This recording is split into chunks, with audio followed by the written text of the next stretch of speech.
Hi అండి, నేను ఈరోజు మీకు హెయిర్ ఆయిల్ ఏ విధంగా ఇంట్లోనే తయారు చేసుకోవాలో చూపిస్తాను. ఇది భృంగరాజు ఆకులు అండి, గుంటగరగడ ఆకులు అని కూడా అంటారు. ఈ ఆకులు కొన్ని తీసుకున్నాను, కొంచెమే ఆయిల్ చేసుకుంటున్నాను. మనం తీసుకునేటువంటి ఆయిల్ బట్టి ఈ ఆకుల క్వాంటిటీ ఉండాలి. ఇది భృంగరాజు ఆకులండి, వీటిని శుభ్రంగా కడిగి తీసుకోవాలి. వీటిని నేను ఇంట్లోనే కుండీలో పెంచుకుంటాను. ఇప్పుడు వీటిని మిక్సీ జార్లో వేసుకుంటాను. ఇంకా మందార పువ్వులు, ఈ కాడలు తీసేయాలండి. మందార పువ్వులు ఇంకా ఆకులండి, ఇదిగో మందార పువ్వులు ఆకులు తీసుకున్నాను. వీటిని కూడా ఇప్పుడు మిక్సీలో వేసుకుంటాను. శుభ్రంగా కడిగి వేసుకోవాలి. ఇదిగో చూడండి, ఇవి నల్లలము అంటారు లేదా గాయపాకు అని కూడా అంటారు. వీటి పువ్వులు అయితే చాలా పొడవుగా కాడ వచ్చి పైకి వస్తాయి. ఊర్లలో ఉండే వాళ్ళకు బాగా తెలుస్తాయి. కడిగాను కదా, ఇదిగో చూడండి, మందంగా ఈ విధంగా ఉంటుంది ఆకు.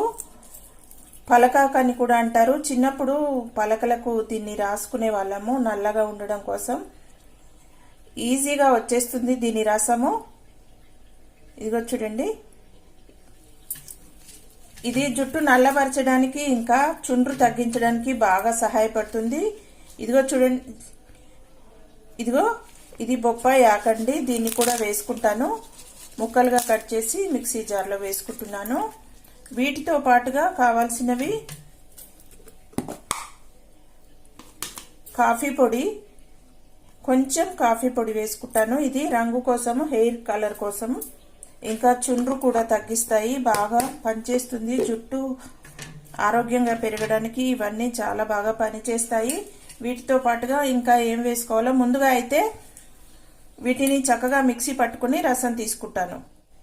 వాటితో పాటుగా మెంతికూర కూడా వేసుకుంటున్నాను. చుండ్రుకు ఇంకా జుట్టు ఆరోగ్యానికి మెంతికూర కూడా చాలా బాగా పనిచేస్తుంది. ఇప్పుడు వీటన్నిటిని మిక్సీ పట్టి రసం తీసుకుంటాను. చూసారా, ఈ విధంగా పేస్ట్ చేసి ఇలా ఒక ఇనుప మూకుడు తీసుకుని ఇందులో వేసుకోవాలి.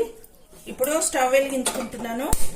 ఇనుప మూకుడు ఎందుకు తీసుకున్నానంటే జుట్టు చక్కటి కలర్ రావాలంటే ఎప్పుడు ఇనుప మూకుడే వాడాలి. ఇనుప మూకుడు లేదు అనుకున్నప్పుడు మనం కూరలు వండనివి, కారం లేని మూకుడు లాంటివి తీసుకోవాలి. ఇదిగో ఇది పులిసినటువంటి గంజి తీసుకుని ఒక వారం రోజులు అలా పక్కకు పెట్టుకున్నటువంటి గంజి. ఇది కూడా జుట్టుకు చక్కటి పోషణ ఇస్తుంది, చాలా బాగా పనిచేస్తుంది జుట్టుకి. అందుకోసమని ఇది ఇందులో యాడ్ చేసుకుంటున్నాను.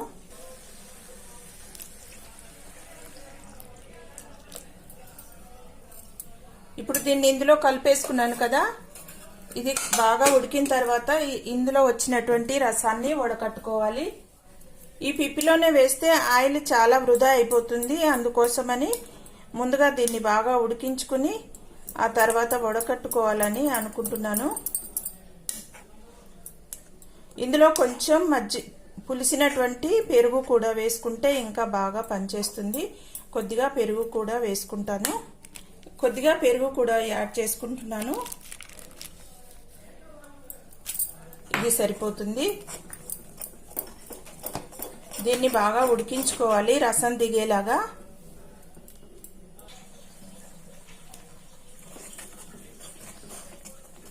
ఈ విధంగా ఉడికి రసం దిగాలి. దిగిన దీన్ని ఇప్పుడు వడకట్టుకుంటాను. ఇప్పుడు ఉడికించినటువంటి రసాన్ని ఈ విధంగా బాగా వడకట్టుకోవాలి. ఉడికిన రసం బాగా వాటర్లోకి దిగింది కదా, ఇంకా దీన్ని ఈ విధంగా బాగా ఒత్తుకుని తీసుకోవాలి. ఈ విధంగా దించాలి. పిప్పితోటే వేసుకోవచ్చు, కానీ ఆయిల్ చాలా వేస్ట్ అవుతుంది. అందుకోసమని ఈ విధంగా చేసుకుంటాను. తిరిగి స్టవ్ వెలిగించుకుంటున్నాను. ఇప్పుడు వడకట్టుకున్నటువంటి ఈ రసాన్ని ఇందులో పోసేసుకుంటాను. రసం కొంచెం దగ్గరికి వచ్చిన తర్వాత ఆయిల్ వేసుకుందాం. ఇందాక వేయడం మర్చిపోయాను, కొంచెం కరివేపాకు వేసుకుంటాను. ఇప్పుడు కొంచెమే వేసుకుంటున్నాను, రసంలాగా తీయలేదు కదా, అందుకని కొద్దిగా వేసుకున్నాను. కరివేపాకు కూడా జుట్టుకు చక్కటి పోషణ, ఇంకా జుట్టు కలర్ రావడానికి చాలా బాగా పనిచేస్తుంది. ఇది కొంచెం దగ్గరకు వచ్చింది కదా, ఇప్పుడు ఇంకా కొబ్బరి నూనె వేసుకుంటాను. మరి ఎక్కువ రసం ఉన్నప్పుడు వేసుకుంటే ఆయిల్ అంతా చిల్లిపోతుందని వేయలేదు, ఇప్పుడు వేసుకుంటున్నాను. ఇంకిప్పుడు ఆయిల్ వేసుకున్న తర్వాత సిమ్లో పెట్టుకుని అడుగంటకుండా బాగా కలుపుతూనే ఉండాలి. బాగా ఉడకాలి. ఇందులో ఈ ఆయిల్లో ఈ రసం బాగా చక్కగా ఉడకాలి. ఇప్పుడు ఇందులో కొంచెం నిమ్మరసం కూడా కలుపుకుంటాను. ఒక నిమ్మకాయ కట్ చేసి రసం వేసుకుందాం. ఇదిగో చూడండి, నిమ్మరసం కూడా కలుపుకుంటున్నాను. చుండ్రులో బాగా పనిచేస్తుంది నిమ్మకాయ. ఈ విధంగా కలుపుతూ ఉండాలి. సైడ్లకి ఉడుకుతూ దగ్గరకు వస్తున్నప్పుడు సైడ్లకు కూడా మనం చేసుకున్నటువంటి రసము అంటుకుంటుంది. దాన్ని ఈ విధంగా చూసారు కదా, ఈ విధంగా అనుకోవాలి లోపలికి. అప్పుడే ఈ రసం అంతా చక్కగా నూనెలో ఉడుకుతుంది. ఇప్పుడు కొద్దిగా ఆముదం కూడా వేసుకుంటాను.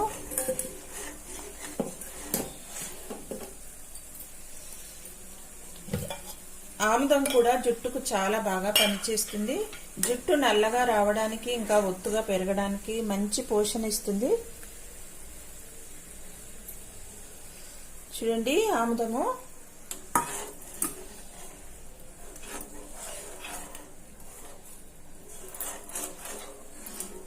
ఈ విధంగా కలుపుతూనే ఉండాలి. చాలా నెమ్మదిగా ఉడకాలని. ఇది ఫాస్ట్గా పెడితే మాడిపోయి నూనె మాడు వాసన వస్తుంది. అస్సలు మాడనివ్వద్దు ఆయిల్.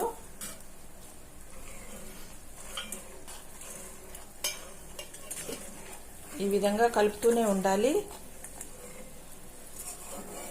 కొంచెమే ఆయిల్ చేసుకుంటున్నాను కాబట్టి ఆకులు కూడా కొన్నే వేసాను, లేదంటే రేగు ఆకులు, ఇంకా చాలా రకాల ఔషధాలు వేసుకోవచ్చు. నీలి ఆకులు, గోరింట ఆకులు, ఆ విధంగా చాలా ఆకులు వేసుకోవచ్చు. కొద్ది ఆయిలే కదా, మళ్ళీ ఈ ఆకుల రసమే ఆయిల్ కన్నా ఎక్కువ అయిపోతుందనే ఉద్దేశంతో కొన్నే వేశాను. నేను ఇందులో వేసిన ప్రతిదీ జుట్టు నల్లగా ఉండడం, ఇంకా చుండ్రు తగ్గించడము, జుట్టు ఒత్తుగా పెరగడము, జుట్టు కుదుళ్ళు గట్టిగా ఉండడం కోసము వాడేటివే. ప్రతిదీ చక్కగా పనిచేస్తుంది. జుట్టు పొడవుగా కూడా పెరుగుతుంది. గంజి వలన, మందార పూలు ఆకుల వల్ల, ఇంకా నల్లలము భృంగరాజ ఆకుల వల్ల జుట్టుకు చాలా పోషణ లభిస్తుంది. ఈ మూకుడు కూడా ఐరన్ది కదా, జుట్టు నల్లబడడానికి, జుట్టుకి పోషణ ఇవ్వడానికి చాలా బాగా పనిచేస్తుంది. చూడండి, ఈ రసము ఆయిల్ సమానంగా ఉంది. ఇప్పుడు ఈ రసం అంతా ఇంకిపోయి ఆయిల్ మాత్రమే మిగిలేలాగా ఈ విధంగా బాగా కలుపుతూ వేడి చేసుకోవాలి.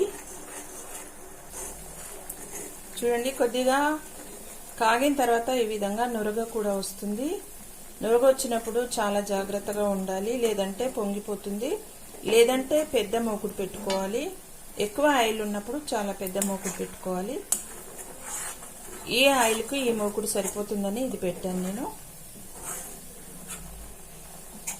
కూరలు వండే మూకుట్లలో చేయొద్దు, కారం ఉంటుంది కదా, అందుకోసమని. ఈ విధంగా చేస్తూ ఉంటే పొంగదు. చూసారు కదా, నురగ మొత్తం కిందికి వెళ్ళిపోతుంది. ఈ విధంగా నురగంతా ఆగిపోయి ఆయిల్ మాత్రమే కనిపించేటప్పుడు ఆఫ్ చేసుకోవాలి స్టవ్. నూనెలో తేమ అస్సలు ఉండకూడదు. తేమ ఉంటే ఆయిల్ పాడైపోతుంది. అందుకోసమని తేమ మొత్తం ఆవిరైపోయే వరకు కాచుకోవాలి. చూసారా, ఇందాక ఎంతలా పొంగింది ఆయిల్, మొత్తం కిందికి వెళ్ళిపోతుందంటే ఆయిల్ తయారవుతుందని అర్థము. ఈ విధంగా కలుపుతూనే ఉండాలి. కలపడం ఆపేస్తే అడుగున మాడిపోతుంది. ఆయిల్ మాత్రమే మిగులుతుంది కదా. ఇంకా చూసారా, ఈ కాస్త కూడా దగ్గరకు వచ్చేసింది. ఇంకా ఆయిల్ కనిపిస్తుంది. ఇందాక ఆయిల్ అసలు కనిపించలేదు, మొత్తం పొంగే ఉంది, తెల్లటి పొంగు.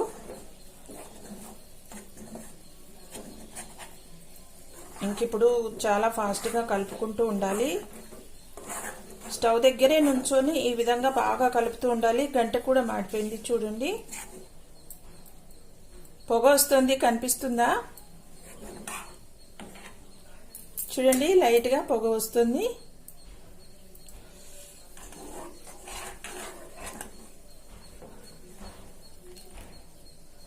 కలర్ కూడా మారింది కదా ఆయిల్, చూసారా? ఇంకా స్టవ్ ఆఫ్ చేసుకుని చల్లారే లోపు ఇంకాస్త కూడా కలర్ దిగుతుంది, ఔషధాలు దిగుతాయి. అందుకోసమని చల్లారిన తర్వాత వడకట్టి చూపిస్తాను. కొద్దిగా వేడిగా ఉన్నప్పుడే పచ్చ కర్పూరము ఇది వేసుకుంటున్నాను. వేడిగా ఉంటే కరుగుతుంది కదా, అందుకోసమని. ఇది ఆయిల్కి మంచి స్మెల్లే కాదు, జుట్టులో ఉండేటువంటి చుండ్రును తగ్గిస్తుంది. అందుకోసమని అది కలుపుకున్నాను. దాంతో పాటుగా పచ్చి కొబ్బరి నూనె కూడా కొంచెం కలుపుకోవాలి. మొత్తం ఉడికిందే కాకుండా కొంచెం పచ్చిది కూడా వేసుకోవాలి. ఇంకా దీన్ని కర్పూరం కరిగిన తర్వాత వడకట్టుకుందాం. చల్లారింది, ఇంకా వడకట్టుకుందాం.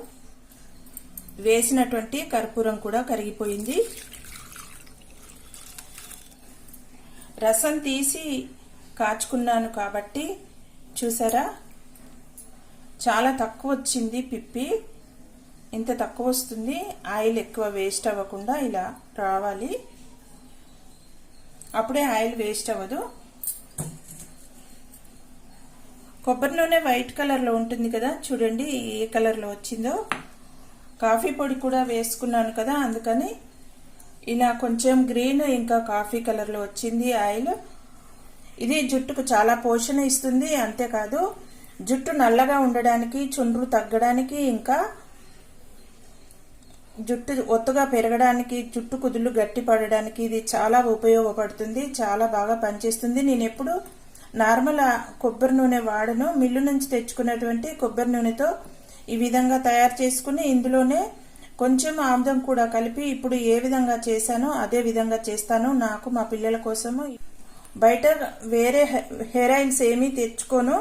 ఈ విధంగానే తయారు చేసుకుంటాను. లైట్ గ్రీన్ ఇంకా కాఫీ పొడి వేసుకున్నాం కదా, అందుకోసమని కొంచెం కాఫీ కలర్లో ఈ విధంగా వస్తుంది ఆయిల్. ఇది చలికాలం, గడ్డ కట్టడం కూడా జరగదు. ఈ విధంగానే ఉంటుంది చక్కగా. దీన్ని కర్పూరం కూడా వేసాను కదా, మంచి స్మెల్తో చాలా బాగుంటుంది. కావాలంటే వేరే రోజ్ ఎసెన్స్ ఇంకా జాస్మిన్ అట్లా తెచ్చి వేసుకోవచ్చు కావలసిన వాళ్ళు. అప్పుడు కూడా ఇంకా చాలా బాగా మంచి స్మెల్ వస్తుంది హెయిర్ ఆయిల్. ఈ హెయిర్ ఆయిల్ మీకు నచ్చుతుందని అనుకుంటున్నాను. తప్పకుండా మీరు కూడా ట్రై చేయండి. హెయిర్ని చక్కగా కాపాడుకోండి. వీడియో నచ్చితే లైక్ చేయండి, షేర్ చేయండి, సబ్స్క్రైబ్ చేయండి.